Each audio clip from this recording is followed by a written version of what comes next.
Detuleyo, माँ शक्ति। आज स्वाध्याय चिंतन क्रमांक 1201, दिन शनिवार, तारीख 12 अप्रैल 2025। और आज जिन सज्जन को आना था, आज वो किसी कारणवश नहीं आ पाए, इसलिए आज का कार्यक्रम हम ले रहे हैं सद्वाक्य संग्रह पार्ट 17। आप ज्यादा समय लेते हैं, हम अपना आज का कार्यक्रम शुरू करते हैं। सद्वाक्य संग्रह, काफी लंबे समय से सद्वाक्य संग्रह का कार्यक्रम चल रहा है। तो सबसे पहले गुरुदेव का ही विचार लेके चलते हैं हम लोग। पहला, ये अखंड ज्योति पत्रिका मार्च 2024, प्रश्न नंबर 59, मुंडकोपनिषद से है ये। अर्थात ये आत्मा निर्बल व्यक्तियों को प्राप्त नहीं होती। प्रमाद, तप और चिन्ह, आगे चल सब आगे चलिए सब। हम्म। प्रमाद, तप और चिन्ह त्याग अर्थात संन्यास से ही नहीं मिलती। जो विद्वान इन त्याग आदि उपायों से बराबर यत्न करते रहते हैं, उनको ये आत्मा प्राप्त होती है और वे ब्रह्म धाम में प्रवेश करते हैं। अगला विचार परम पूज्य गुरुदेव का है, अप्रैल 2024, प्रश्न संख्या नंबर 37। जो काम मेरा था तो मैंने कर रखा है। इस युग को बदलने के संबंध में जो महत्वपूर्ण कार्य करने हैं, उनके संबंध में आपको तो श्रेय भर लेना है। जीतना किससे है और हारना किससे है? ना किसी से हारना है, ना किसी से जीतना है। आपको तो जो भी विजयी होने का श्रेय मिलना चाहिए, वही श्रेय आपको प्राप्त करना है। आइए नेता, आपका स्वागत है।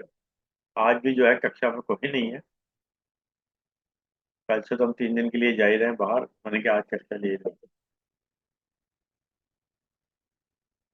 चलिए साहब, ये परम पूज्य गुरुदेव का थॉट है। दोबारा बोल देता हूँ। जो काम मेरा था सो मैंने कर रखा है। इस युग को बदलने के संबंध में जो महत्वपूर्ण कार्य करने हैं, उनके संबंध में आपको तो श्रेय भर लेना है। जीतना किससे है, हारना किससे है? ना किसी से हारना, ना किसी से जीतना। आपको तो जो विजय होने का श्रेय मिलना चाहिए, वही श्रेय आपको प्राप्त होगा। पर मुझे गुरुदेव ने एक बात कही थी कि बेटा, युग निर्माण योजना अगर मेरी व्यक्तिगत हो तो कल की समाप्त होती आज हो जाए। युग निर्माण योजना ईश्वरी योजना है, इसको ईश्वरी पूर्ण करके रहेंगे।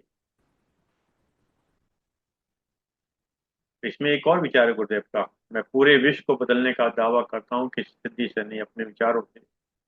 मेरे विचार इतने पहने हैं, जहां भी जाएंगे उथल पुथल कर देंगे। चलिए सब, नेक्स्ट विचार। ये अखंड ज्योति पत्रिका मई 2024, प्रश्न नंबर 21। एक नगर में एक महिला रहा करती थी। अपने भविष्य को लेकर उसके मन में बड़ी उधेड़-बुन चलती है और उसी विषय में सोच सोचकर वह बहुत जल्दी चिंतित परेशान हो जाया करती थी। एक दिन उसी बेचैनी की अवस्था में उसने भावपूर्ण हृदय से भगवान को पुकारा और उनसे अपने चित्त में चलती उद्विग्नता को शांत करने के लिए कहा। तो भगवान की आवाज उसे अपने अंतर्मन में सुनाई पड़ी, जो उससे बोली, बेटी, तू मेरी सबसे प्यारी आत्मा है। देखिए, भगवान जो है वो जो संबोधन जो कर रहे हैं, वो आत्मा करके कर रहे हैं। बेटी, तू मेरी सबसे प्यारी आत्मा है। तू अंधकार की कितनी भी परतों के पीछे क्यों ना हो, मेरी नजरों से कभी दूर नहीं है। कितनी भी चिंता हो और कैसी भी परेशानी क्यों ना आए, मुझे बुलाना, मैं दौड़ा चला आऊंगा।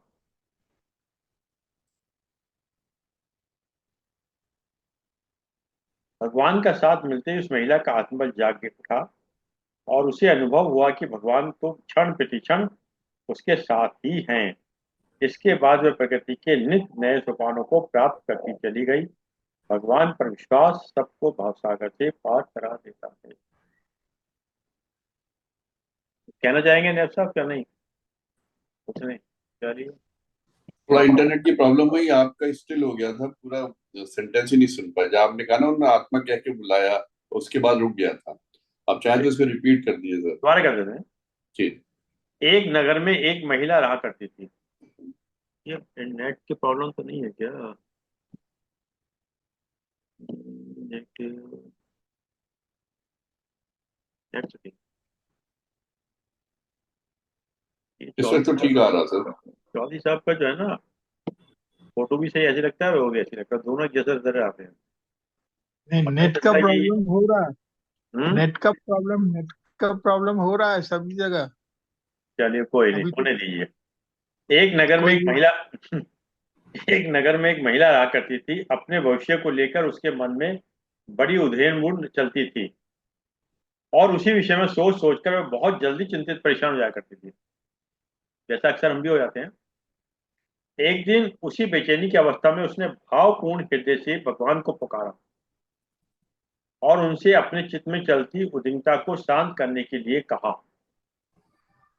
तो भगवान की आवाज उसे अपने अंतर मन में सुनाई पड़ी, जो उससे बोली, बेटी, तू मेरी सबसे प्यारी आत्मा है। तू अंधकार की कितनी भी परतों के पीछे क्यों ना हो, मेरी नजरों से कभी दूर नहीं है। कितनी भी चिंता हो, कैसी भी परेशानी क्यों ना आए, मुझे बुलाना, मैं दौड़ा चला आऊंगा। भगवान का साथ मिलते ही उस महिला का आत्मा जाग उठा, और उसे अनुभव हुआ कि भगवान तो क्षण प्रतिक्षण उसके साथ ही हैं। इसके बाद वह प्रगति के नित्य नए सोपानों को प्राप्त करती चली गई। भगवान पर विश्वास सबको भवसागर से पार कर देता है। ये है ना साहब। बात सही है सर। जब एक बार आपको विश्वास हो जाए कि कोई आपके साथ है, हम्म। मतलब ऐसे ना आदमी अकेला महसूस करता है अपने आप को, कोई नहीं है, कोई नहीं, भगवान भी साथ नहीं दे रहा। कहीं अंदर से एक बार एहसास आ जाए कि नहीं, भगवान तो हमेशा ही हमारे साथ हैं, और he is always looking after us, या somebody is real with us. तो वो जो आत्मविश्वास जागता है ना, देखिए अच्छा बुरा जो आदमी खुद ही करता है। आपको हम्म। मेहनत खुद करनी, पुरुषार्थ खुद करना है, कोई बाहर से आगे आपकी मदद नहीं करने वाला। लेकिन एक बार ये आ जाए कि आप अकेले नहीं है, तो सर अंदर से इतना आत्मविश्वास जाग जाता है कि आप बड़े से बड़े काम कर लेते हो। और कुछ लोगों को मैंने देखा, वो इतने निराश हो जाते हैं, इतने निराश हो जाते हैं कि उनसे जैसे पूछो कि क्या हाल है, I would never be fine ever, मैं कभी भी मेरे ठीक हो ही नहीं सकता। तो मैंने ऐसे आज ही एक से बात हुई, मैं क्या, आर यू फाइन, कहता I can never be fine. तो मैंने तो उसको धीरे से खाली इतना कहा, मैं क्या, तुम तो ईश्वर हो गए यार, तुम तो सब पता, तुम कभी फाइन हो ही नहीं सकते हो। तो ये तो कोई नहीं जान सकता कल को क्या होगा, क्या नहीं होगा, कितने अच्छे तुम हो जाओगे, कितना बेहतर हो जाएगा, ये तो मैं भी नहीं जानता। और तुम पता नहीं कैसे जानते, तुम साक्षात ईश्वर के स्वरूप लग रहे हो मेरे को। तो उसके उससे लगा कि आपने कुछ गड़बड़ कही है। तो ये एक बार आत्मविश्वास आ जाए सर, एक बार मन में आ जाए कि हम कर सकते हैं।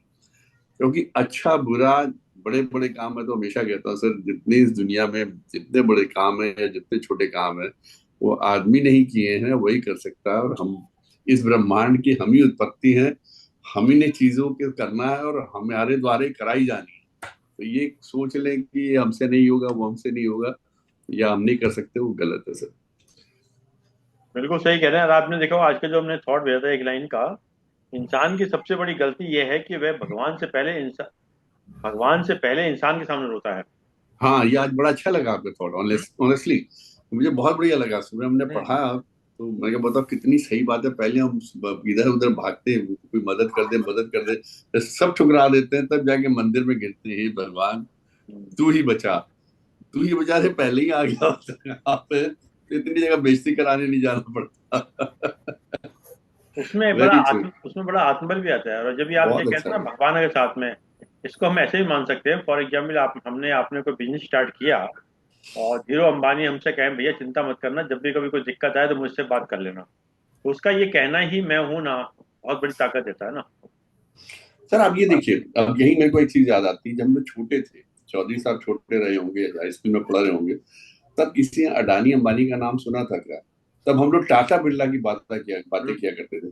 घर में अगर कभी कोई सेटारिकल वे कहा जाता था, मदर या बड़े लोग कुछ किसी पे मतलब एक मजाक उड़ाना चाहते, तुम कौन से टाटा बिरला लगे हो"। किसी ने अंबानी अदानी कहा ही नहीं।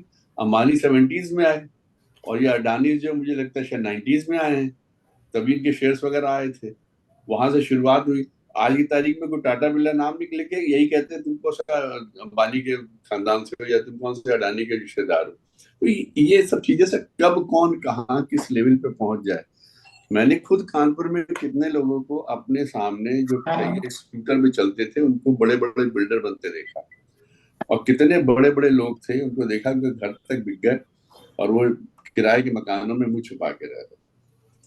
बल्कि एक आध को तो मैंने वो देखा कि वो काफी बड़ा उनका यहाँ शोरूम था, नाम मैं नहीं लूंगा, but it was biggest showroom in Kanpur. उनको मैंने एक यहाँ पे क्या कहते हैं आश्रम है वो वृद्धाश्रम, उसमें उनको रहते देखा। आई वॉज शॉक्ड उनको देख, जब ऐसे घूमने गए वहां पे वृद्धाश्रम में एक बार उनको देखा तो मैं हैरान रह गया, वो पहचाने, हम लोग एक दूसरे से मिले, बातचीत की।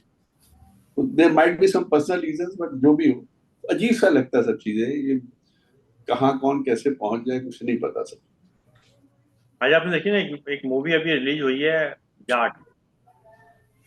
तो शायद मेरे ख्याल से हमारे पीएम साहब भी इसको देखने गए, और उसमें था अच्छा कि वो शायद उन्होंने उनको फोन किया, सनी देओल को। अच्छा। तो उन्होंने उसने जो लाइन बोली कि बोले आपके जीवन का क्या रहस्य है, मतलब क्या वो है।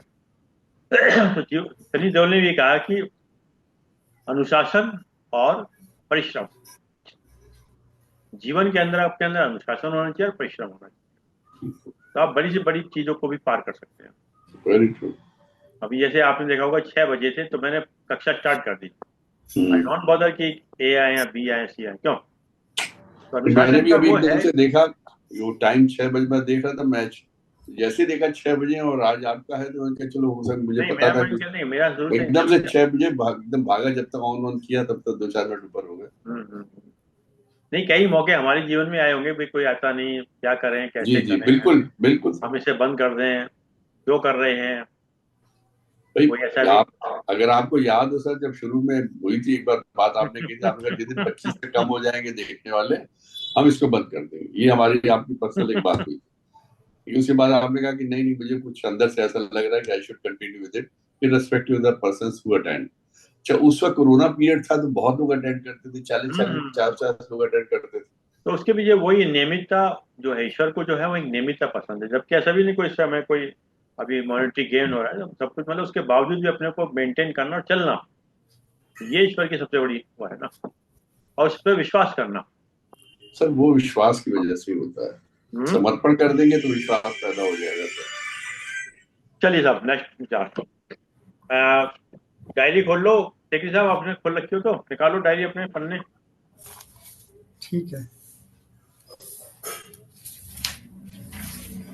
हाँ, आप बोलो या मैं बोलूंगा? आप बोलिए, डायरी खोलो। अच्छा।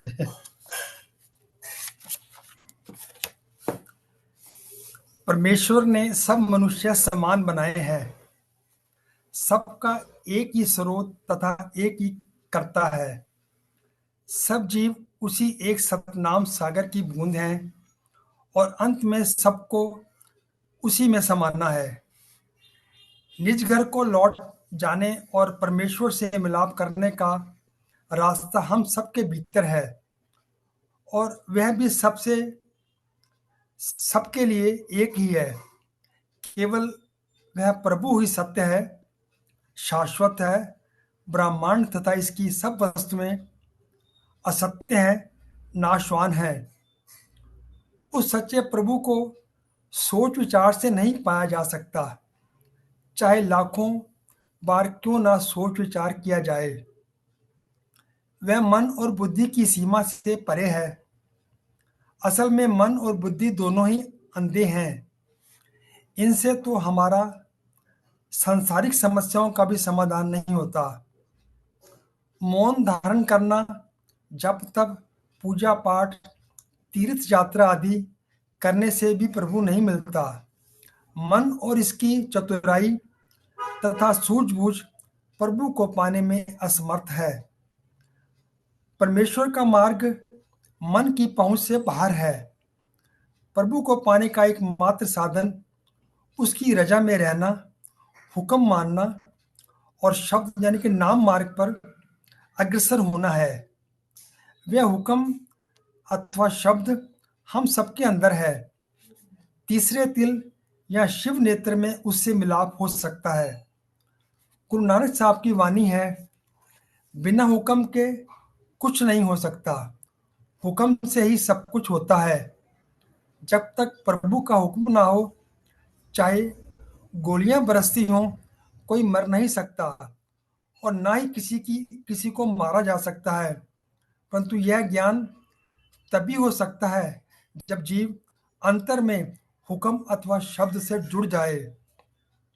सूक्ष्म मंडलों में पहुंचने का मार्ग आंखों से ऊपर है। यह एक गहरा भेद है, क्योंकि यह मंडल मन के पर्दे के पीछे है और मनुष्य की बुद्धि इसको समझ नहीं सकती। डॉक्टर या सर्जन जीवित या मुर्दा व्यक्तियों के शरीर की चीर फाड़ करके इन सूक्ष्म लोकों अथवा मंडलों को नहीं देख सकते। इन लोकों को देखने के लिए बाहर की चेतना खोकर अंतर में परम चेतन होना और नाम से जुड़ना आवश्यक है। प्रभु के धाम से आने वाली दिव्य ध्वनि अथवा शब्द धुन शरीर में आंखों से ऊपर के मार्ग में निरंतर गूंज रही है। ऊपर खासे महल पर देवे बांग खुदाए, परंतु हमें यह धुन सुनाई नहीं देती, क्योंकि हमारा ध्यान नीचे और बाहर की ओर है।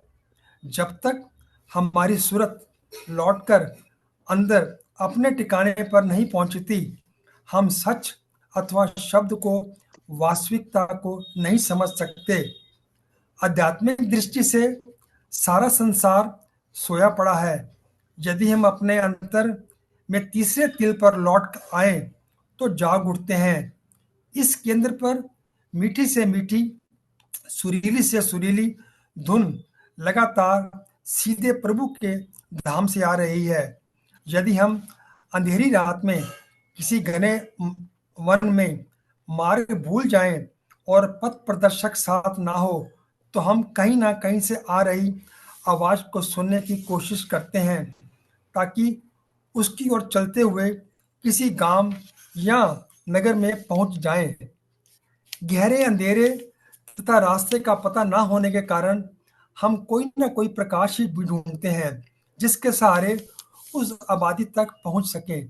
इसी प्रकार हमारी आध्यात्मिक यात्रा के मार्ग में भी प्रभु ने अपनी ध्वनि और अपना प्रकाश रखा है, ताकि इन दोनों की सहायता से हम जगत की भूल भुलैया से निकलकर सकुशल निज घर पहुंच सकें। अंतर जोत निरंतर बानी, साचे साहिब स्यों लेवलाई। जब हम प्रेम और विश्वास के साथ गुरु द्वारा दिखलाए गए मार्ग पर चलते हैं, तो शीघ्र ही हमारे अंतर में प्रकाश हो जाता है और शब्द और नाम से हमारा संपर्क स्थापित हो जाता है। हम उन आकाशवाणी को सुनने लगते हैं जिसके पीछे पीछे चलते हुए हम उसके स्रोत तक पहुंच जाते हैं। नाम के अभ्यास से भरम और अज्ञानता का अंधकार दूर हो जाता है और लाखों सूर्य के प्रकाश जैसा उजाला हो जाता है। इसलिए परमात्मा से मिलाप के लिए हमें सच्चे गुरु की खोज करनी चाहिए और उससे युक्ति सीखकर शरीर के 9 द्वारों से सूरत को समेटना चाहिए। इस विज्ञान के ज्ञाता पूरे गुरु द्वारा पथ प्रदर्शन के लिए बिना परमार्थ के मार्ग पर एक कदम भी आगे बढ़ पाना असंभव है। जब तक पूजा पाठ, दान पुण्य, तीर्थ यात्रा आदि प्रभु मिलन के साधन नहीं है, इन साधनों का लाभ तो है, परंतु ये हमें जन्म मरण के चक्कर से मुक्त करवाने में असमर्थ हैं। जब तक जीव का मन संसार के पदार्थों में भटकता है, तब तक वह आंतरिक रूहानी मंडलों में प्रवेश नहीं पा सकता। इसके लिए संसार के पदार्थों की ओर से आंखें मूंदना तथा अंतर में जागना आवश्यक है। सच्चे गुरु से युक्ति सीखकर अंतर में जाने से ही सच्ची मुक्ति प्राप्त होगी। सब पूर्ण संतों का यही मार्ग बतलाया है। थोड़ा लंबा हो गया है, मगर बढ़िया रहा। कोई मैं क्या साहब कुछ बोलना चाहेंगे इस पे आपका? जी कुछ जी नहीं हाँ। चला। इसमें गुरु की आवश्यकता पर बल दिया गया है जी हाँ, बस। जी हाँ, जी हाँ, जी, बहुत सुंदर। जी, काला साहब भी आ गए। काला साहब अक्सर कबीर के भी बोलते हैं, तो कबीर पे विचार है। एक व्यक्ति संत कबीर के पास पहुंचा और उनसे प्रश्न करने लगा, सुखी दाम्पत्य जीवन का क्या रहस्य है। कबीर बोले, अभी थोड़े ही समय में आपको समझाता हूँ। कुछ समय पश्चात कबीर ने अपनी पत्नी को आवाज लगाई और उन्होंने कहा, यहाँ बड़ा अंधेरा है, जरा दीपक तो रख जाओ। उनकी पत्नी आई और एक दीपक चौखट पर रख गई। उस आदमी को बड़ा आश्चर्य हुआ कि कमरे में काफी प्रकाश होते हुए भी कबीर ने अपनी पत्नी को बुलाया और वो भी बिना किसी प्रतिवाद के दीपक रख के चली गई। आजकल तो जो है चार सुनाने की दिखाई नहीं देता। दीपक रख- थोड़ी देर में उनकी पत्नी दोनों के लिए भोजन रख गई। जब दोनों ने खाना आरंभ किया तो संत कबीर की पत्नी ने आकर पूछा, खाने में कुछ कम तो नहीं है। कबीर ने उत्तर दिया, बिल्कुल नहीं, बहुत स्वादिष्ट है, खाना बेहद स्वादिष्ट बना है। उस आदमी को बड़ा आश्चर्य हुआ। सब्जी में नमक कम होते हुए कबीर ने भोजन की प्रशंसा की। अब संत कबीर उस व्यक्ति को संबोधित करते हुए बोले, अब समझ में आ गया सुखी दाम्पत्य जीवन का क्या रहस्य है। उसको पाने का एक ही सरल मार्ग है कि हम एक दूसरे के साथ तालमेल बिठाना सीखें। जी जी।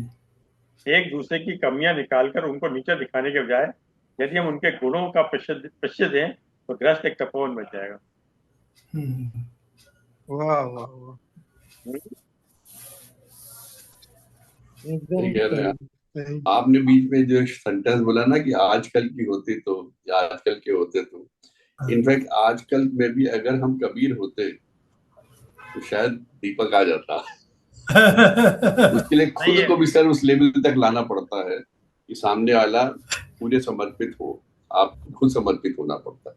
ईश्वर भी तभी सर आपको नहीं, आपने साथ बिल्कुल देता है सही जब किया है। समर्पित। अगर आप सीता चाहिए तो आपको राम बनना पड़ेगा। गलती हमारी होती है कि हम सीता की इच्छा करते पर हम राम नहीं है। हम्म, हम्म। सही बात कह रहे हैं, बिल्कुल। मैं राम नहीं तो फिर की उम्मीद करूं सीता की। चलिए साहब, तो साहब कुछ कहना चाह रहे हैं, लगता है फोटो पे लगोगे कुछ आई है बात। आगे तो सर्किट।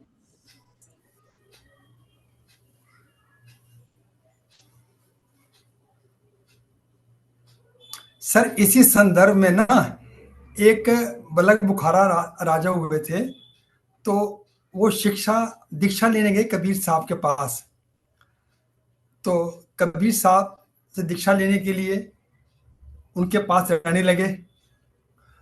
तो 6 साल बीत गए। तो माता लोई जैसे उनकी पत्नी थी, उन्होंने बोला कि अभी इनको 6 साल हो गए आपके पास संग करते हुए, इनको दीक्षा दे दो। कबीर साहब ने बोला, अभी ये बर्तन साफ नहीं हुआ, तुम देख लेना। तो उसके बाद जैसे बलक बुखारा घर से बाहर निकला तो पड़ोस वाले मकान में से ऊपर से किसी ने कूड़ा फेंक दिया। हम्म। तो बलक बुखारा ने ऊपर देखा, कहा कि अगर मैं राजा बलक बुखारा होता तो तेरे को मैं ठीक कर देता। ऐसे उसके वचन थे। तब अगले दिन उसने अपनी पत्नी को बुलाया और कहा कि देख लो, अभी बर्तन साफ नहीं है। तो फिर और 6 साल और बीत गए। जब 12 साल हो गए तब कबीर साहब ने अपनी पत्नी को बोला कि अब ये तैयार हो गया दीक्षा के लिए, अब इसको दीक्षा दे सकते हैं। तो वो उसकी पत्नी बोलती है कि इसमें मुझे तो कोई फर्क नजर आया ही नहीं। कहती है अब देख लेना कल आप। तो कल जैसे फिर उबलक बुखारा घर से बाहर निकला तो उसी प्रकार पड़ोसी ने उसके ऊपर अब जो कूड़ा फेंका वो गीला वगैरह बहुत गंदा फेंका। तो उसने जब गीला उसके ऊपर कूड़ा फेंका तो उसने हाथ जोड़ा कि धन्य है आपने मेरे को कृपा की, मैं तो इस कूड़े के लायक भी नहीं। तो अब उसका मन नम्र हो गया था। तो इसकी वजह से वो पात्र बन गया था। तो फिर माता लोई अपनी पत्नी को बुलाया कबीर साहब ने, अब देखो कि अब उसमें चेंज है नहीं है। कहता अब बर्तन साहब अब इसको दिशा दे सकते हैं। तो यही है कि पात्र बनना पड़ता है थोड़ा सा। पात्रता, पवित्रता, प्रामाणिकता, हाँ जी, हाँ जी। जी तीनों सर। चीजों की आवश्यकता पड़ती है। हाँ जी। और जैसे जैसे आदमी इन तीनों चीजों के अंदर अपनी बढ़त हासिल करेगा या आगे बढ़ेगा तो उसे और चीजें ऑटोमेटिकली होने लगती हैं। हाँ जी, हाँ जी, हाँ जी, हाँ जी, हाँ जी, एक गुण धारण करने से आ हाँ। जाता है। एक गुण धारण कर ले, बाकी गुण अपने आप ही धीरे धीरे आ जाते हैं। हम्म। चलिए साहब, आपसे मिलता जुलता है वही विचार सुनाते हैं। एक संत का एक शिष्य था। जी। एक संत का एक शिष्य था। वह रोज उनसे प्रश्न करता कि जी। गुरुदेव, मुझे एक ऐसा ज्ञान दें जिसका उपयोग मैं जीवन भर कर सकूं। जी। उसके प्रतिदिन प्रश्न करने पर भी संत ने उसका कोई उत्तर नहीं दिया। जी। जैसे आपने बताया ना, हाँ जी। उसके प्रतिदिन प्रश्न करने पर संत ने उसका कोई उत्तर नहीं दिया। आखिरकार एक दिन थक कर वह संत से बोला, गुरुदेव, आप मुझे कोई शिक्षा दे ही दीजिए या मुझे कहीं और जाने दीजिए। हम्म। देना हो दो, नहीं तो मुझे कहीं और जाऊंगा। हम्म। इस बार संत बोले, अच्छा, तुझे जाना ही है तो नगर में सुमंत नामक व्यापारी रहता है। हम्म। अगर तुझे जाना ही है तो नगर में सुमंत नामक व्यापारी रहता है, उसके पास जाओ। अच्छा। वह जो सिखाए वह सीख कर आना। अच्छा। शिष्य बेमन से उसके पास चला गया। हम्म। रास्ते में सोचता रहा कि जो मैं इतने बड़े संत से नहीं सीख पाया, वो एक व्यापारी से कैसे सीख पाऊंगा। हम्म। पर गुरु आज्ञा मानकर वे व्यापारी के पास पहुंचा जी। और 3 दिन में ही वापस लौट आया। अच्छा। वापस लौटकर वह संत से बोला, गुरुदेव, आपने मुझे कहाँ भेज दिया। हम्म। वह व्यापारी तो सुबह 5 बजे से बर्तन साफ करता है और रात 10 बजे तक मांजता ही रहता है। अच्छा। वह व्यापारी तो सुबह 5 बजे से बर्तन साफ करता है, रात 10 बजे तक बर्तन ही मांजता रहता है। ज्ञान की तो उसने एक बात भी नहीं करता। संत बोले, बेटा, यही सीखने तो तुझे भेजा था। ये बेटा, बर्तन मान वाला। यही सीखने तुझे भेजा था। जैसे बर्तन को रोज मांजने की आवश्यकता होती है, वैसे ही मन को नित्य प्रति साफ रखने की आवश्यकता है। हाँ जी। यदि वह साफ रहेगा तो मन में ज्ञान स्वतः ही उतर आएगा। आत्म हम्म। परिष्कार ही आत्मज्ञान का एकमात्र माध्यम है। बिल्कुल सही है। अब तो नेता कुछ बनता है बोलना आपका। हाँ, वो पढ़ लिया उन्होंने। नहीं, बात तो बिल्कुल सही है सर, कि अगर मन को पवित्र रखना है, खुद को संतुलित रखना है, संयमित रखना है, तो डिसिप्लिन चाहिए। और डिसिप्लिन एक दिन से नहीं आता। एक दिन की एक्सरसाइज से शरीर नहीं बनता है। एक दिन के चरणामृत पीने से मन नहीं साफ होता है। और एक दिन के कथा सुनने से आपका संतुलन सही नहीं बनता है। तो आपको तो नित्य प्रतिदिन इन चीजों को सुनना है, नियमित करना है। जिस तरीके रोज सुबह रात को आपको नींद आती है, सुबह उठते हो, नित्य कर्म करते हो, रोज भोजन करना है, जल ग्रहण करना है, इसी तरह मन को साफ रखने के लिए भी आपको रोज अपने आप को नियमित रखते हुए, संतुलित रखते हुए, डिसिप्लिन रखते हुए, इन सब चीजों को, वचनों को भी ग्रहण करना और उनके ऊपर चलना है, रोज सीखना। और सर, सीखने के लिए तो अनंत है। आखिरी सांस तक आदमी सीखता रहता है। जैसे हमें अभी इतनी रोज नई नई चीजें सीखने को मिलती है। और आज तो मैं आपको आई शुड टेल यू कि अभी इस बार का जो बोधन था गया, तो आज सिस्टर से मेरी बात हो रही थी। सिस्टर का आज बर्थडे था, बात फोन पे बात हुई। तो उन्होंने कहा कि मेरे में तुम्हारी बातें सुन सुन के इतने परिवर्तन आ गए हैं कि मुझे खुद नहीं समझ में आता कि मैं किस तरफ जा रही हूँ। तो मैंने कहा, क्या प्रॉब्लम, क्या। उसने फिर एक आध इंसिडेंट बताया इस तरह की हुआ। मैं कहा, अच्छा ये चीज बताओ। ऐसा करने के बाद चाहे तुमको थोड़ा मॉनेटरी लॉस हुआ होगा, लेकिन सुकून मिला कि नहीं मिला, लेकिन सुकून बहुत मिलता है। मैंने कहा, वो चीज जो है उसकी आप कोई वैल्यू नहीं लगा सकते। इस तरीके से करने पे, व्यवहार में चेंज करने पे जो सुकून मिलता है, वो उसका सिर्फ वही अंत नहीं है। वैसे परसों 3 दिन पहले हमारी भांजी का फोन आया। तो उसने कहा कि मामा, इस बार मैंने आपका पूरा लगातार सुना, मैं थोड़ी परेशान थी और पहली बार मुझे लगा कि मुझे सारे सवालों के जवाब आपके इस उद्बोधन में मिल गए। और अब मैं आपके पिछले जितने उद्बोधन है एक एक करके धीरे धीरे सब सुनूंगे। मेरे पास सब रखे हुए हैं। तो जो वही है कि आप उन चीजों को जब आप नियमित करना शुरू करो, जीवन में उतारना शुरू कर दो। जीवन में उतारने का मतलब आप रोज करना शुरू कर दो, उसको अपने जीवन का एक हिस्सा बना लो। That should be a part of your life. खाली एक डेकोरेशन नहीं कि आज बर्थडे है तो आज गुब्बारे लगा लिए, आज फूल सजा लिया, आज केक काट लिया, बाकी के 364 दिन आपने कुकर्म करने हैं। या जैसे एक ने वो हुआ कि साहब नवरात्र है तो हम इन दिनों नॉनवेज नहीं खाएंगे, अंडा नहीं खाएंगे, नवमी के अगले दिन पता चले कि मुर्गा कट रहा है या अंडे खाए जा रहे हैं। अगर आपको डिसिप्लिन रहना, आपको कहना चाहिए कि एकदम से वेजिटेरियन है, तो that should be a part of your life for all time to कम।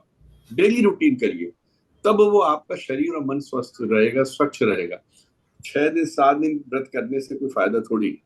तो व्रत व्रत खाली सर खाने का ही नहीं होता, व्रत शब्दों का भी होता है, व्रत मन के भावों का भी होता है, मन व्रत क्रोध का भी होता है कि आपको क्रोध नहीं करना, आपको अपने विचार गंदे नहीं करने, आपको किसी के बारे में उटपटांग नहीं सोचना, अपने पे कंट्रोल करना, अपने पे नियंत्रण करना। ये व्रत आपको नियमित रखना, ये नियमित करते रहेंगे तो पक्का है सर, पक्का जो सुकून मिलता है, जो मैं अक्सर कहता हूँ रात को सुकून की नींद आनी चाहिए, जो वो सुकून मिलता है सर, वो उसकी कोई कीमत नहीं है, वो कोई मोल ही नहीं है। वो चमकता वो बर्तन है जो हमेशा आपको उसमें खाएंगे तो सर उसका पानी पी लो सके साहब, पानी पी लो, खांसी आ रही है। जी। मैंने ऐसा तो कुछ नहीं कहा खांसी आ जाए। खून की बात कर रहा था। वो नेचुरल है खांसी आना। नहीं वैसे आप बिल्कुल सही कह रहे हैं। जैसे आज के समय में मोबाइल का जो फोन है ना, तो मैंने देखा जैसे हमें कोई रेसिपी बच्चे खाते हैं, चाउमीन याउमीन खाते हैं, तो उसमें कोई ना कोई केमिकल्स होता है जिसको और खाने की इच्छा होती है। ऐसे में देखा मोबाइल भी एक ऐसा एडिक्शन हो गया कि आपने अगर एक बार स्टार्ट कर दिया यूट्यूब देखना, तो आप स्क्रॉल ही करते जाएंगे, मतलब या मोबाइल कोई भी चीज देखे मतलब, तो आपको कितने घंटे निकल गए आपको खुद को नहीं पता होगा। मैं भी कई बार इस बात को कहा है और अक्सर कहता हूँ कि सोशल मीडिया पे या इंटरनेट पे जितना मटेरियल अवेलेबल है, अच्छा बुरा हर तरह का, एंटरटेनमेंट का भी, गलत तरीके का भी, ज्ञान का भी, और न्यूज का या इंफॉर्मेशन का भी, जो कुछ भी अवेलेबल है, अगर हम उसको देखने चलेंगे तो हमारा पूरा जीवन चाहे 100 साल का भी हो जाए वो कम पड़ता है, उसमें नहीं देख सकते। अगर आपके पास दिन भर में जितने वीडियोस आते हैं या अगर आप कई ग्रुप में लगे तो आपके 24 घंटे भी कम पड़ेंगे उन वीडियोस को देखने में। तो वहां पर you have to be very selective. आपको वहां पे प्रायोरिटीज डिसाइड करनी है कि आपकी अपनी प्रायोरिटी क्या है, आप करना क्या चाहते हो, आप देखना क्या चाहते हो, आपका दिशा क्या है, आपका उद्देश्य क्या है। अगर आप इस तरीके बढ़ के ये रील भी दिखेगा, ये भी देख ली, ये भी रील देख ली, इसीलिए I am not on Facebook. Facebook पे रील्स वील्स का बहुत होता है, तो मैं फेसबुक पे हूँ ही नहीं। तो वहां आप गए नहीं तो ऐसा लगता है जैसे चौराहे पे आप खड़े हैं, कोई भी आके आपके कुछ भी बरसा के चला जाएगा, और यू हैव टू, वो 10 तरह की चीजें होती है और उसमें इतना अवेलेबल हो जाता है, और अगर आपने लाइक नहीं किया तो आपके यार दोस्त भी दुश्मन बन जाएंगे। बताओ मैंने इतनी अच्छी पोस्ट डाली, तुमने देखी भी, उसको लाइक नहीं किया, तुमने अंगूठा नहीं खड़ा किया, ये सब चीजें शुरू हो जाती है। तो व्हाट्सएप अपने आप में बहुत कुछ है, और जो कुछ देखना सर, आपकी जो इंटरेस्ट है उस इंटरेस्ट के हिसाब से आप यूट्यूब कर लो। और गूगल में ये तो अच्छा ही है सर, आप एक इंटरेस्ट दिखा दीजिए कि हमको इस इंटरेस्ट की चीजें पसंद है सुननी, तो वो फिर वही चीजें आपको फॉरवर्ड करता है। आपको जैसे न्यूज के आइटम पसंद है, आपने 4-6 बार न्यूज के कोई देख लिए, आपको उसी एंकर का या उसी यूट्यूबर का वो बार बार सारे वीडियोस बढ़ाता है, और आप सब्सक्राइब कर ले तो बहुत ही अच्छी बात। तो जैसे अब अपने हैं तो हम कई अक्सर देख लेते हैं, कोई भी नया भेजते हैं तो हम एटलीस्ट उसको ओपन कर लेते हैं, व्यू कर लेते हैं। तो अक्सर यूट्यूब पे चलते चलते कभी कभी अपने बीच के ये कोई भी नया आप छोड़ते हैं तो वो हमें अपीयर हो जाता है, तो वहां पे देख लेते हैं, अगर इधर नहीं ध्यान हुआ। तो ये सब आपको अपनी प्रायोरिटी डिसाइड करनी है, अपना उद्देश्य क्या है, हम देखना क्या चाहते हैं, और जो देखना चाहते हैं वो क्यों देखना चाहते हैं। खाली मतलब देखने की just for the sake of देखना, जैसे खाना सिर्फ खाने के लिए खाना है, जीना सिर्फ जीने के लिए जीना, सिर्फ सांस लेने के लिए जीना, there we have to decide. हर चीज में कब क्यों कहाँ लगाते रहो बैठे हुए। बिल्कुल सर, बिल्कुल करना ही है। आप अगर बैठे हुए लेटे हुए ये भी आपका कर्म है, लेकिन ये समय की बर्बादी है। लेकिन ये भी एक पुरुषार्थ है कि अपना समय खराब कर रहे हो, बट दैट इज नेगेटिव पुरुषार्थ। और उसी में आप कुछ अच्छा कर्म कर लेते, जैसे अभी हम लोग आपस में बात कर रहे हैं, कुछ विचारों को आपस में एक्सचेंज कर रहे हैं, एक दूसरे को मिल रहे हैं। अभी आपसे बात कर रहा था तभी गाजियाबाद से फोन आ गया, उसमें लक्ष्मी नारायण जी का, आपको याद होगा, इंस्पेक्टर साहब थे, तो उन्होंने बताया कि मैं पैरों से थोड़ी प्रॉब्लम हो रही है, तो मैं कह एक बार आऊंगा जरूर। उन्होंने बताया चिरंजीव विहार में रह रहे, मैंने बोला, मैं बात ही कर रहा था, आप लोग विचार कर रहे थे, मैं ऑफ करके, मैं कह रही मैं आया था बीच में, मुझे आपको पता ही लगा, मैं आऊंगा इस बार जरूर मिलूंगा। तो अच्छे लोग आपकी जिंदगी में इतने पड़े, उनके साथ मुलाकात करिए, उनके साथ बात करिए, उनको ताकत दीजिए, वो पुरुषार्थ है सर। आप लोगों को जीने का संबल दीजिए, वो पुरुषार्थ है। आप मैं ही, मेरे लिए सब कुछ, मुझे सब मिले, ये सब मेरे लिए करे, मैं ही एकदम स्टेज पे बैठा रहूं और सब सामने मुझे सुने, दैट इज नॉट पॉसिबल। और वो होना, आज आपका नंबर केसी शुक्ला ने भी लिया था। हाँ, केसी शुक्ला ने उनको दिया। हम्म, तो वो कैसे केसी शुक्ला से नंबर लिया था उन्होंने, ठीक किया। केसी ने मुझसे लिया था ना। हाँ, ये तो आपके थ्रू, बस समझ लिया, आप के थ्रू गया। अब चलिए क्लियर हुआ किसी के पास कहाँ से आया। साहब। जी सर। अक्टूबर 2024, प्रश्न नंबर 23। स्वामी रामतीर्थ अमेरिका पहुंचे। कस्टम पर मौजूद अधिकारी ने उनसे उनके व्यवसाय के बारे में पूछा। जी। रामतीर्थ हंसे और बोले, मैं बादशाह हूं अच्छा। और ये सारी दुनिया मेरी सल्तनत है। अधिकारी चकित हुआ और बोला, आपके पास निज की संपत्ति के रूप में तो सिर्फ 2 लंगोटियां हैं, तो आप अपने को बादशाह कैसे बोल सकते हो? रामतीर्थ बोले, अरे मित्र, मैं बादशाह इसलिए नहीं हूं कि मेरे पास अपार दौलत है या मुझे उसकी चाह है। मैं बादशाह इसलिए हूं कि ना मुझे किसी चीज की चाह है और ना ही उसकी आवश्यकता। भगवान ने मुझे जैसा बनाया है, मैं उससे पूरी तरह से संतुष्ट हूँ। बहुत बढ़िया, बहुत सुंदर। अब इसमें देखिए 2 चीजें आती हैं। एक तो वो चीज जो कल आपने बताई कि संत ने कहा कि थोड़ा तो मैं आपकी तरह जिया और थोड़ा मैं तुमसे बेहतर जिया। राजा से ये बोल हाँ, रहा, जितनी देर मैं सोता रहा उतनी देर तुम्हारे जैसा जिया, और जितनी देर जागता रहा वो मैं तुमसे बेहतर जिया।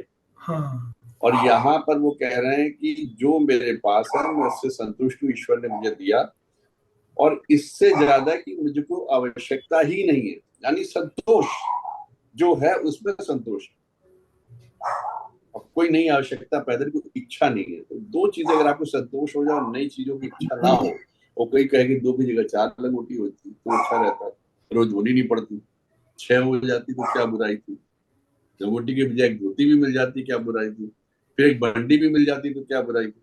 ये तो सर चीजें बढ़ती रहती है। एक बार नहीं हमने किस्सा सुना था कि बिल्ली पाल ली संत ने, तो बिल्ली के लिए फिर गृहस्थी बच गई वापस। तो ये अनन्य चीजें हैं, एक दूसरे से लिंक है, चलती रहती है, बढ़ाते रहिए, इसका अंत थोड़ी है। 1 बेडरूम के फ्लैट में भी आप रह सकते हो, 2 वाले में भी रह सकते हो, 3 वाले में भी रह सकते हो, और वो भी कम पड़ता है। इसीलिए कहा जैसे गया है ना, चाह गई चिंता मिटी। जी, चाह गई चिंता मिटी, मनवा बेपरवाह। बेपरवाह। जिसको कछु न चाहिए वो साहन के साथ। बहुत बढ़िया। राजा है वो, बादशाह। देखिए, 2 शब्द हैं, एक है बेपरवाह, एक है लापरवाह। हाँ जी। जीवन में जो है बेपरवाह रहे या लापरवाह रहे, मतलब देखिए ना। बेपरवाह। बे, सब बे, दोनों ही ठीक है, नहीं है।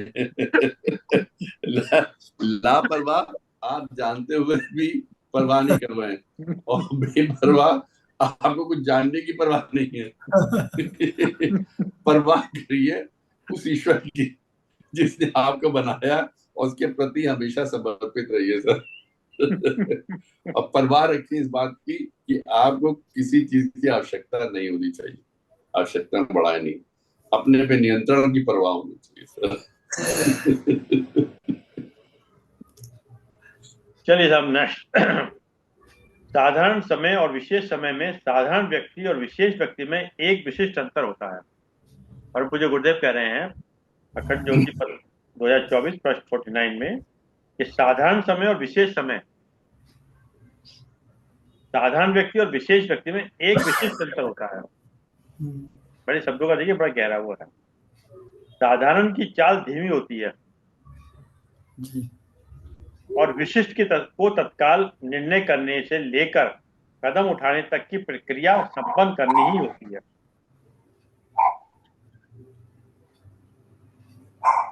जैसे गुरुदेव ये कहते हैं, आज विशिष्ट समय में विशिष्ट व्यक्तियों को विशिष्ट कार्य करना है।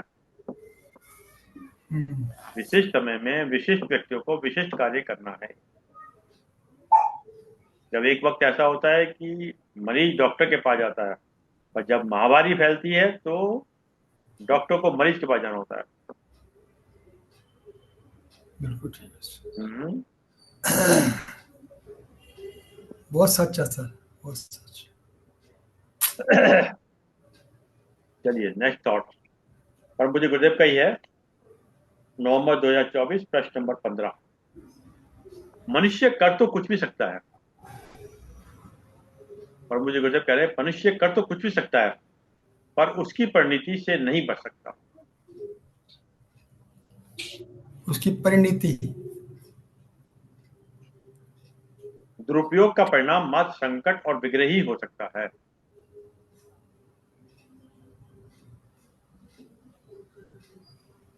बेटा, कर्म फल का सिद्धांत अटूट है, पर तू आज ऐसे कर्म मत कर जो कल को तेरा प्रारब्ध बन जाए। Very true sir. मैं इतना ज्यादा मानता है सर कर्म फल को सर। अगर आपने बीज बोया है तो फल भुगतना पड़ेगा। हवा में देर सर, पत्थर उछाला तो लौट के तो आएगा आएगा। पानी में आपने कुछ फेंका है तो सर लहरें तो उठेंगी भाई चाहे कुछ। इस जन्म में आए चाहे अगले जन्म में आए। हाँ जी, हाँ। सर अब तो बहुत मुझे लगता है सब कुछ यही सामने दिख जा रहा है। अपने सामने सामने देख रहा हूँ, चीजों को महसूस कर रहा हूँ सर। लोगों को देख रहा हूँ किस तरीके से उन्होंने क्या किया और किस तरीके से भुगत रहे हैं। 10 टाइम्स भुगत रहे हैं। दुख होता है, तरस आता है, परेशान होता हूँ उनके लिए, लेकिन कर नहीं सकते क्योंकि उनके अपने कर्म थे। अपने कर्म में। जिस वक्त कर रहे थे उनको मना किया था मत करो, ये ठीक नहीं है, नहीं माने। अब वो सामने सामने चीजें आ रही हैं, कष्ट में है, परेशान है। बस हमारा कर्म इतना होना चाहिए कि हम उनके कष्टों पे आनंद ना लें, उनके दुख में हम एटलीस्ट अगर अभी भी कोई सहायता कर सके तो जरूर कर, उनके साथ खड़े हुए दिखे। ठीक है, उनके कर्म थे, उन्होंने किया, गलत हो गया, लेकिन अब अगर उन्होंने आपके साथ कुछ बुरा किया था, उस कर्म फल को भुगत रहे हैं, तो अब सर आप उनके कर्म फल पे आनंदित ना हो। ये सबसे बड़ा ये तप है सर। और इस पे जो सही आ गया सर, तो फिर वो समझ लीजिए आगे का जीवन उसका बड़ा सुगम हो जाएगा। और जिसने कहा कि अच्छा देखा मेरे साथ तुमने ये किया था, अब भुगतना पड़ रहा ना, जब ये चीज आ जाएगी सर, तो आप समझ लीजिए जो आपने कहा ना भुगतना पड़ेगा, इतना कहना ही आपकी तरफ अब चीजों को ले आएगा सर। एक्चुअली क्या है कि वो ना, तो आपने ना इस बात को कहते ही अपना एक कर्म और बना लिया। जी, एग्जैक्टली यही मेरा कहने की, आपने फौरन अपनी तरफ चीजों को अट्रैक्ट कर लिया। अब आपने एक नेगेटिव कर्म कर दिया, बस, अब आप इसको कहाँ 10 टाइम्स करके भुगतोगे वो ईश्वर ही जानता है। और इसीलिए बड़ा भुगतोगे। एक अच्छा बड़ा तो वो है कि हमेशा बोलने से पहले ये भी, ये नहीं कि हर बात में बोला ही जाए। कहीं आपको गूंगा बहरा अंधा होना पड़ता है, कहीं आपको गूंगा भी बनना पड़ता है, बहरा भी होना पड़ता है, अंधा भी होना पड़ता है। क्योंकि जो शब्द निकल जाते हैं ना, वो शब्द निकलने के बाद वापस नहीं आते हैं। हाँ।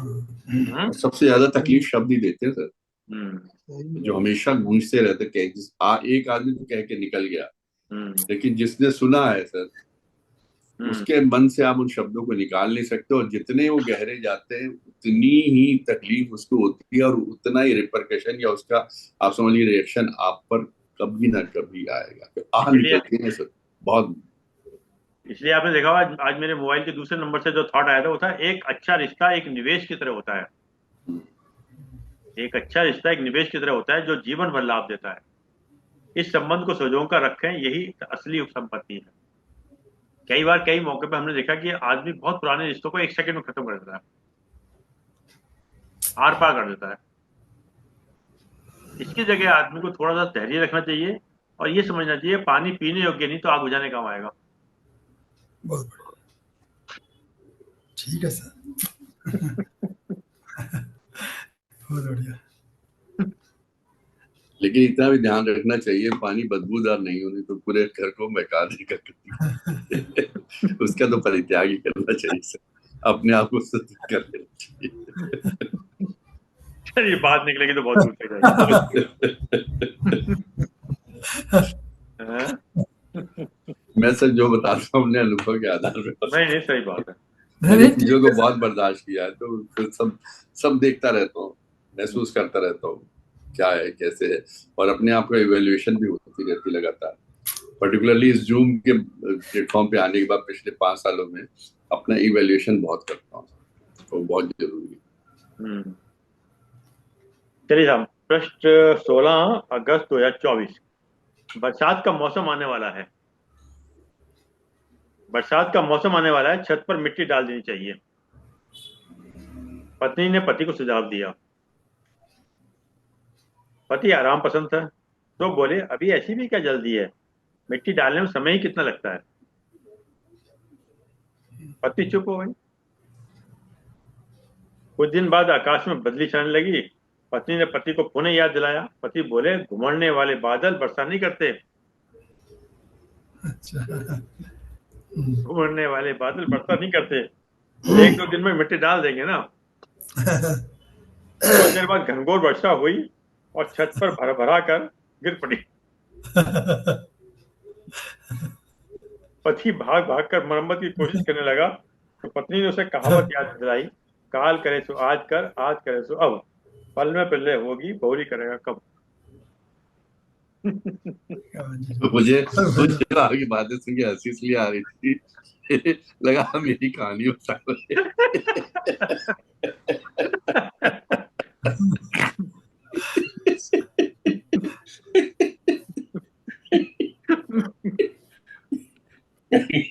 यहाँ पे मैं बहुत कमजोर पड़ जाता हूँ। अभी छत बलबला के गिरी तो नहीं, लेकिन बादल कुड़कुड़ा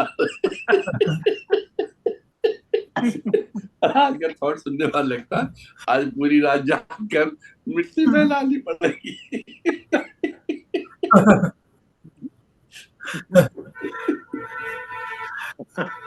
अब शर्मा साहब जो बोलते हैं ना, ह्यूमरस एंगल से बोलते हैं।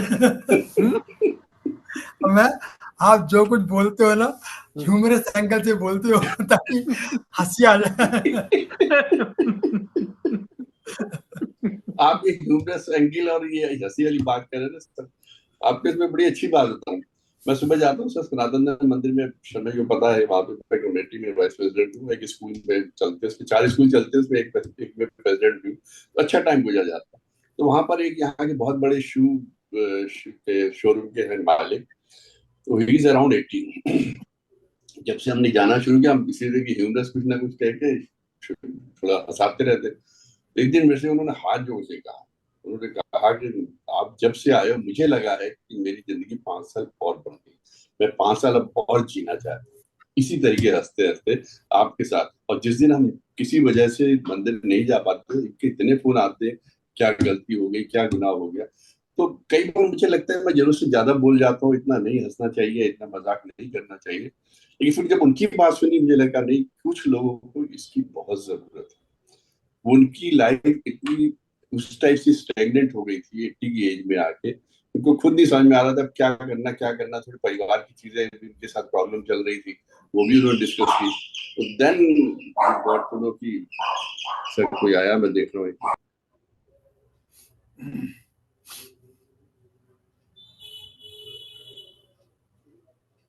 चलिए, जब तक वो आ रहे हैं, एक थॉट है। अर्थात आलसी मनुष्य को विद्या नहीं मिलती, और जो विद्या से हीन है उसे धन नहीं मिलता। जी। आलसी मनुष्य को विद्या नहीं मिलती, और जो विद्या से हीन है उसे धन नहीं मिलता। निर्धन का कोई मित्र नहीं होता, और जिसके मित्र नहीं है वो सुखी नहीं होता। जी जी। हम्म। आलस आलस परमार्थ की जगह को भी काट देता है।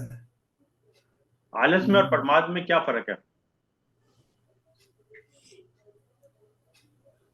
नैब साहब आलस बताइए। तो एक, हाँ जी, हम्म। आप सब आलस में और बताइए। प्रमाद में क्या फर्क है? क्योंकि ये है, आलसी मनुष्य को विद्या नहीं मिलती, और जो विद्या से हीन है उसे धन नहीं मिलता। निर्धन का कोई मित्र नहीं होता, और जिसके मित्र नहीं है वो सुखी नहीं होता। क्योंकि मित्र नहीं। जिसके मित्र नहीं है वो सुखी नहीं होता। अब मैंने क्वेश्चन किया था, आलस में प्रमाद में क्या फर्क है? आलस्य का मतलब तो सर होता है काम को ना करना, टालना। प्रमाद का मतलब आपके पास समय है लेकिन उसको उल जलूल चीजों पे निपटाना, मतलब जो काम करने वाले हैं, जो करने चाहिए, उसको छोड़ के आप आनंद वाले में या मौज लेने वाले मौज मस्ती में उस टाइम को काट के खराब करना।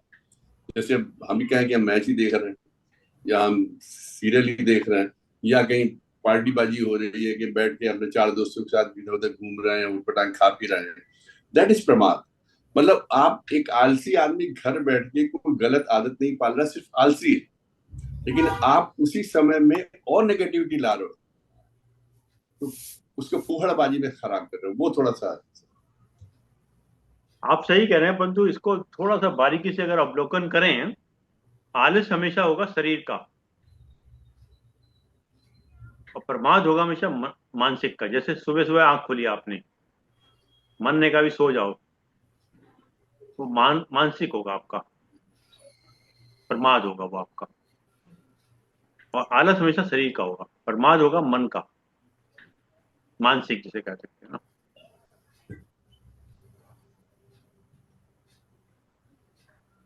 चलिए साहब, नेक्स्ट। कुछ आपने डायरी वायरी खोलो ठीक है साहब, या मैं ही बोलता रहूंगा? वैसे भी समय हो गया सर, 6:52 हो गए। हाँ, इनकी डायरी तक हो जाएगा, 7 बजे हाँ, तक डायरी पहुंच। जब चले 8 मिनट तो इनकी डायरी ले लेगी।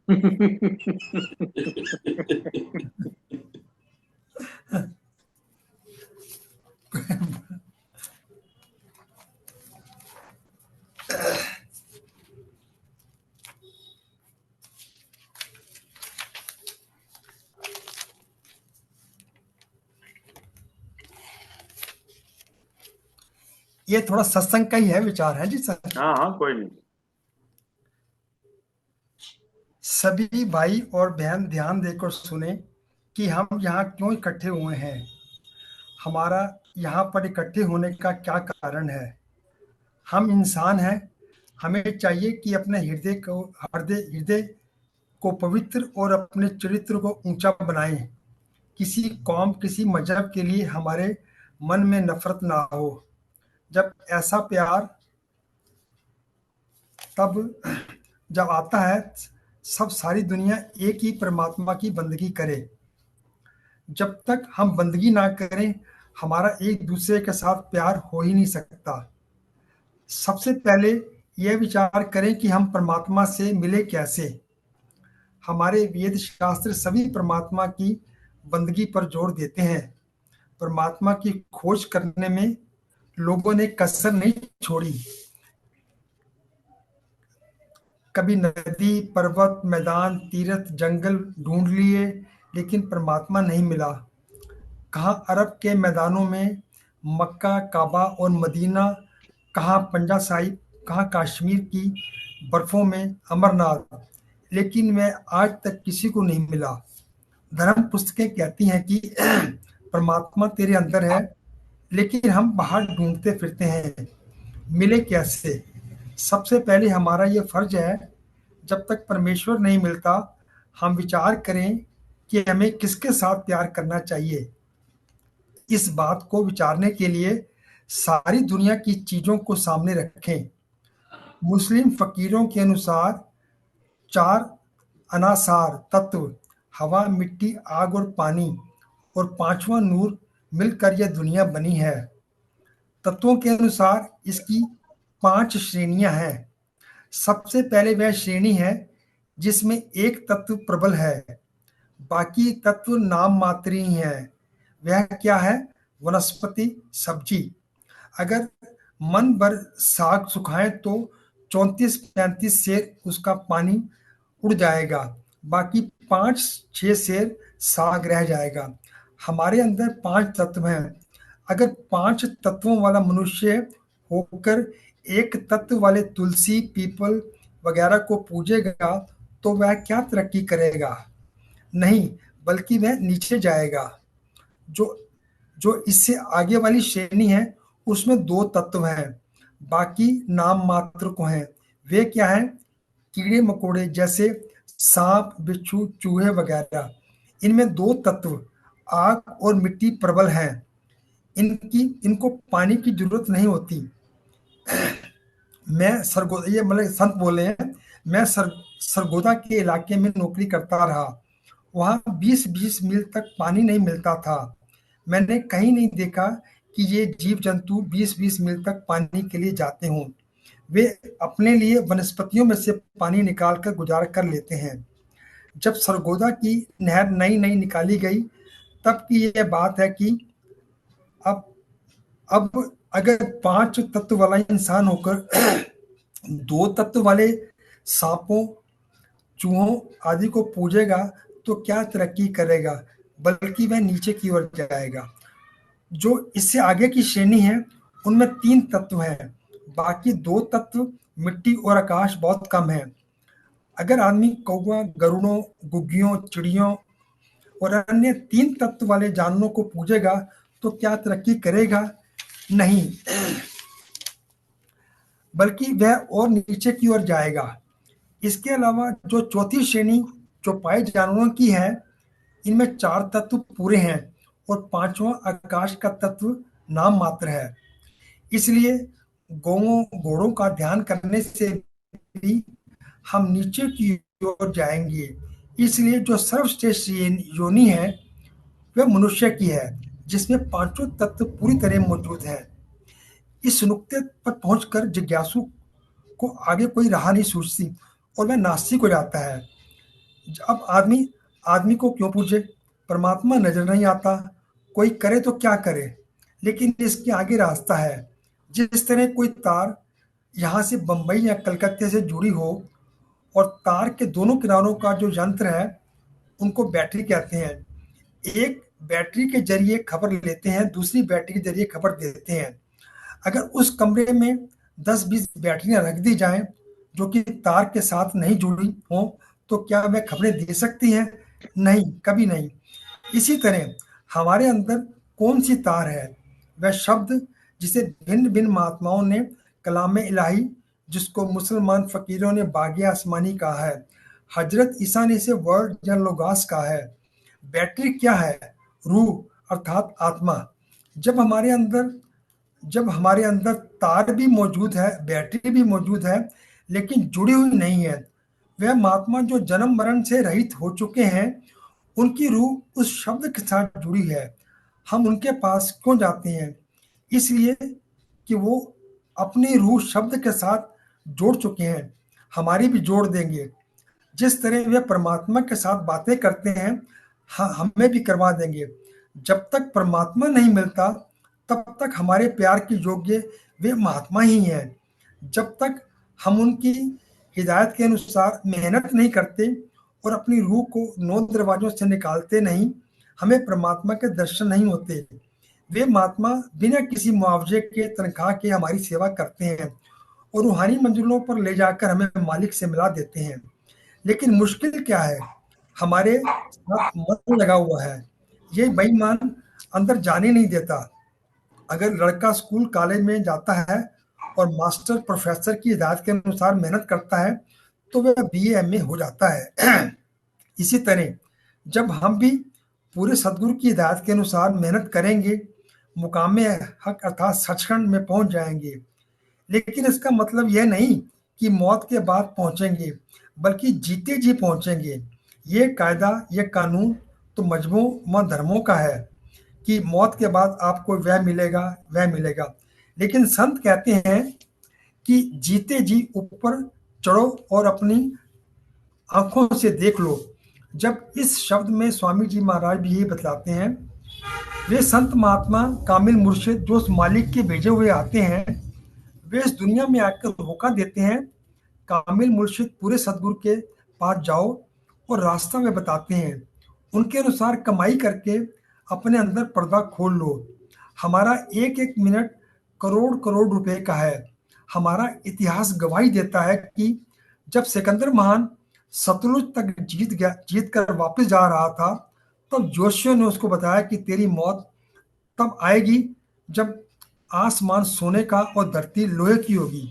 उसने सोचा, ना इतनी जल्दी आसमान सोने का हो सकता है और ना जमीन लोहे की हो सकती है। उसके मन में ख्याल था कि मैं कोई बड़ा देवता हूँ। जब वापस घर आ रहा था, रास्ते में सीस्तान में मच्छर ने काटा, मलेरिया बुखार हो गया। उसने वजीर से कहा, वजीर, मुझे बुखार हो गया है, मैं आगे नहीं जा सकता। वजीर ने कहा, बादशाह सलामत, फौज, डॉक्टर और सामान पीछे आ रहा है। इस जगह मैं आपका क्या इलाज कर सकता हूँ? जरा 2-4 मील आगे चलिए, शायद कोई पेड़ आ जाए, मैं उस जगह पर आपको लिटा दूंगा। बादशाह थोड़ी दूर आगे गया और घोड़े से उतर कर गया। कहने लगा, बस वजीर, मैं आगे नहीं जा सकता। उन दिनों में आजकल की तरह बंदूकों और तोपों से लड़ाई नहीं होती थी, बल्कि आम तौर पर तीर और तलवारों की लड़ाई होती थी। 40 तहा रेशम का कोट, जिसके ऊपर की तरफ लोहे का कवच होता था, बड़े बड़े अफसर लड़ाई के वक्त पहन लिया करते थे। वजीर ने क्या किया कि अपना रेशमी कवच उतार कर धरती पर बिछा दिया और उसके ऊपर बादशाह को लिटा दिया, और जो उसकी सोने की ढाल थी उसके मुंह के ऊपर रख कर दी। इतने में फौज भी पहुंच गई, डॉक्टर भी पहुंच गए। जब आदमी की मौत आती है, मन अंदर से गवाही दे देता है।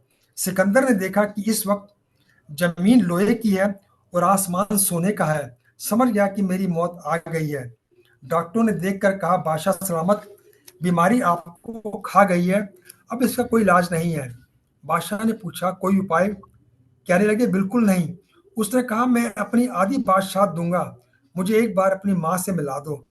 डॉक्टरों ने अपनी सारी शक्ति लगा दी, लेकिन कोई इलाज नहीं कर सके। कहने लगे, बादशाह सलामत, बीमारी लाइलाज हो गई है। सिकंदर ने कहा, मैं अपना सारा राज दे दूंगा और आप मांग कर खा लूंगा, मुझे एक बार अपनी माँ से बात करवा दो। लेकिन मैं सब चुप हो गए। उस वक्त उसने अपने दिल से कहा, अफसोस, जब मेरी एक सांस की कीमत दुनिया में नहीं, मैं 24,000 सांस रोज खराब करता रहा। यह इंसानी जिंदगी बड़ी कीमती है, लेकिन हम इसको बर्बाद करते हैं। हमारा कर्तव्य है कि इस दुनिया का काम काज करते हुए, नाम की कमाई करते, हम अपने अंदर का पर्दा खोल लें।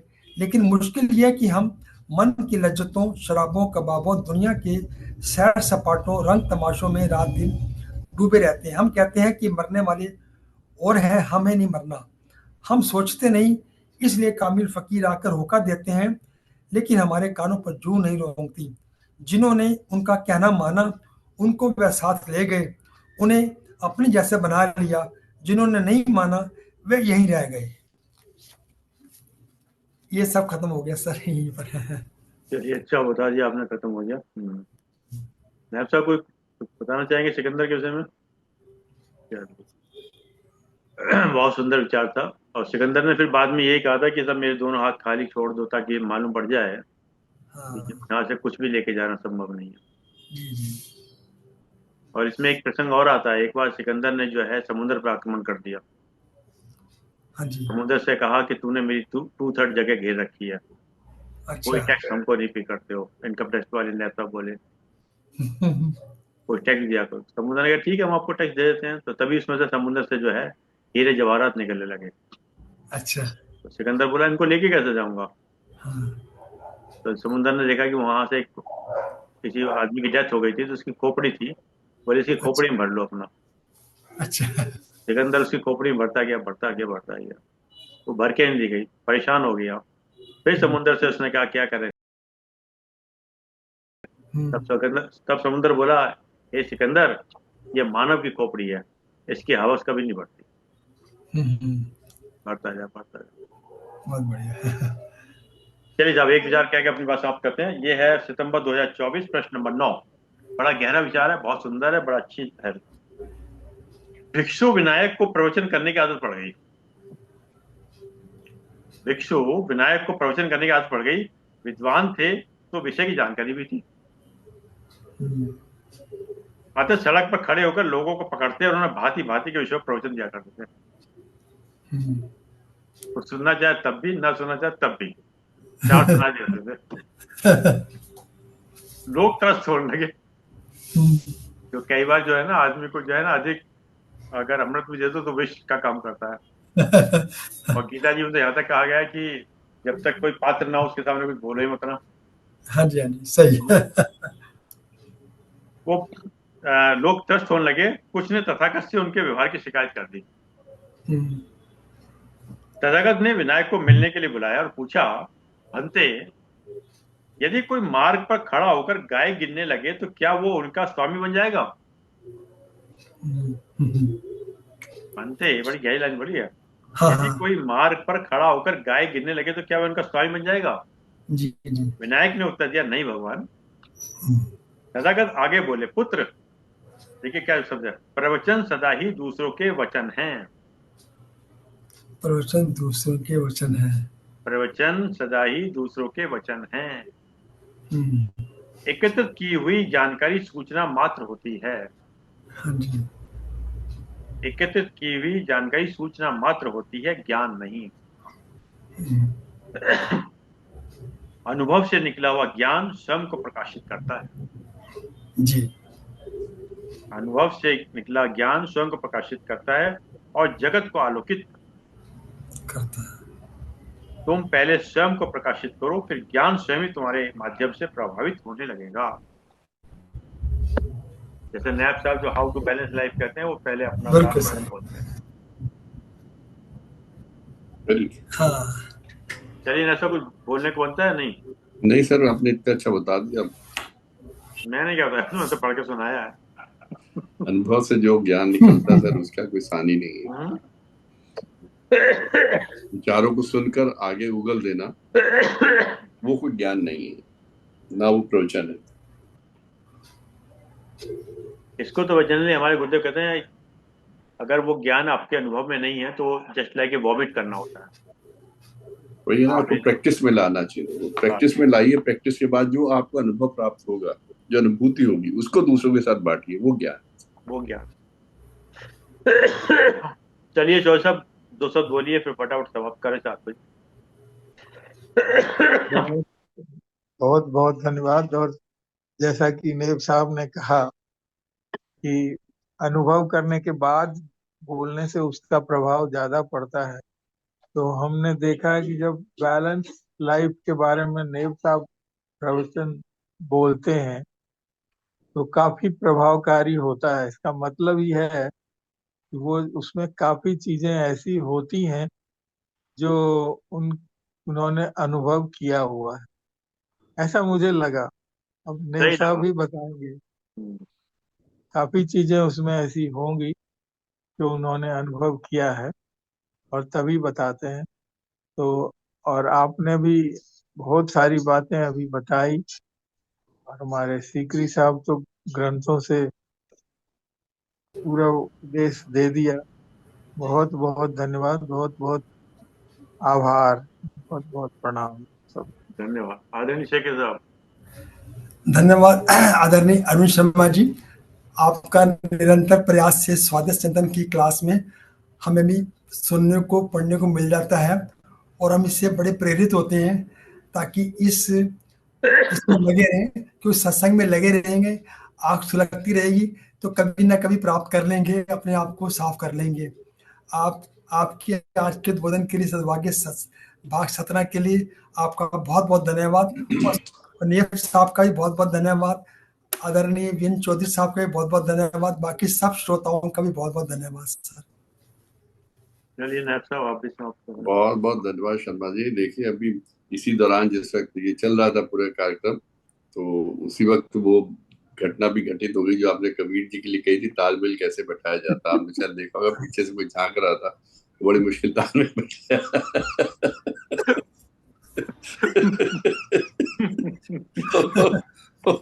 और आपने कहा और मैंने सीखा, और सीख कर उसको इम्प्लीमेंट किया, तो उसका आनंद आ गया। तो ये चीजों को सीखना है, मतलब हम लोग खाली सद्वाक्य कह ले, कहकर हम लोग एक एपिसोड और पूरा कर दिया, वो नहीं। हम लोग जो कह रहे हैं उसको अनुभव करें, उसको अपने प्रैक्टिस पे लाए, प्रैक्टिस में लाकर उसका आनंद उठाएं। उसका सुकून का जो आनंद है ना, एक संतोष का आनंद, वहां पर।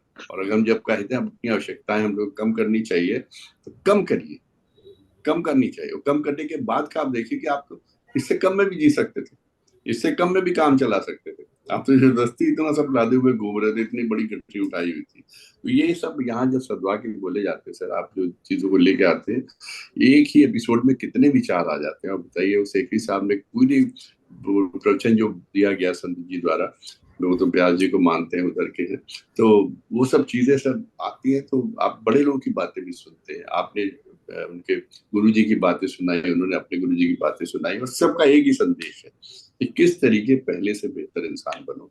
और इस तरीके के मुझे लगता है इंटरेक्टिव एक्शन जो सेशंस हैं, ये भी बहुत दे आर वेरी इम्प्रेसिव, क्योंकि हम अपनी बात भी कह पाते हैं, अपने अनुभव भी बता पाते हैं। आज हमने भी अपने अनुभव शेयर किए, चौधरी साहब ने अनुभव शेयर किए, शेखी साहब ने अपने किए, और आप भी महसूस करते हो। और कभी कभी कुछ चीजें, जैसे आपने आलस्य और प्रमाद की बात कही, हम एक ऊपरी ऊपरी सतह तक घूम रहे थे, आपने एकदम अंदर से एक लाके मोती छोड़ दिया कि ये भेद होता है।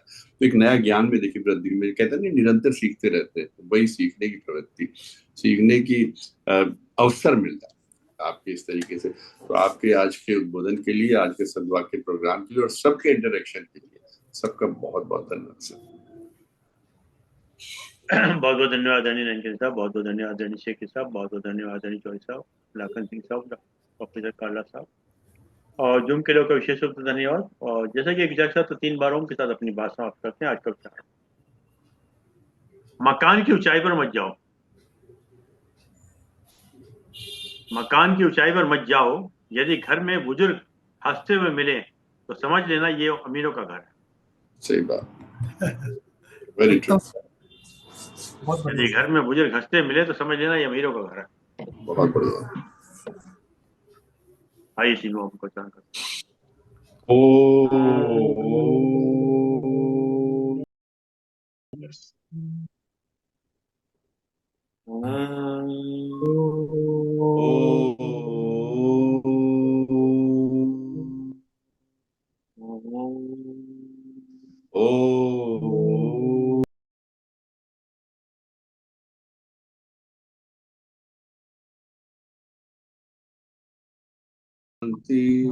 सबको प्रणाम, सबका बहुत बहुत धन्यवाद।